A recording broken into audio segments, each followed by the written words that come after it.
how can you do so many different things? Why don't you stick to the knitting? The kind of traditional advice would be to stay focused and keep the business simple. And the way I think about this is we actually do stick to one thing. It's just not described. It's not the business itself. We do web services, which is big enterprises buying compute services from us, and we have our retail business, and we have Amazon Studios, which is making original content, and Amazon Go, the things you listed. So, but the cultural thread that runs through all these things is the same. We only have a few principles at Amazon, kind of core values that we go back to over and over again. And if you looked at each of the things that we do, you would see those run straight through everything. So the first one, and by far the most important one, is customer obsession. And we talk about it as customer obsession as opposed to competitor obsession.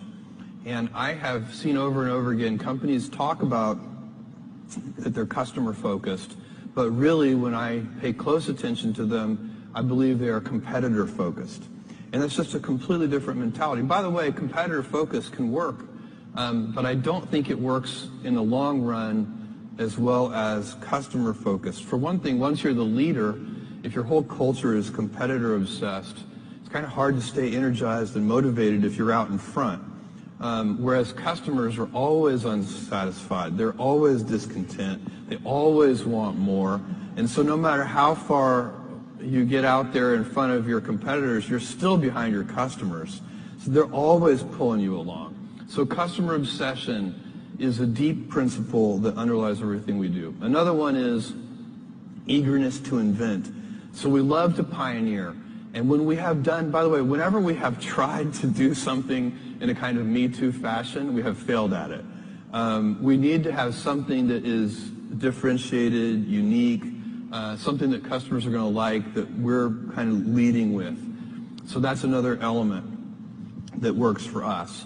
And then another one is long-term thinking. We are willing to take some time and be patient with our business initiatives, and that runs through everything. So a lot of our competitors might have 2 to 3 year kind of time frames, and we might have more of a 5 to 7 year sort of time frame. And then the last one, operational excellence. So literally, how do you have high standards around, identifying defects, fixing defects at the root, all of those kinds of things that lead to what I think also can be in a simpler way just stated as professionalism, that you want to do things right just for the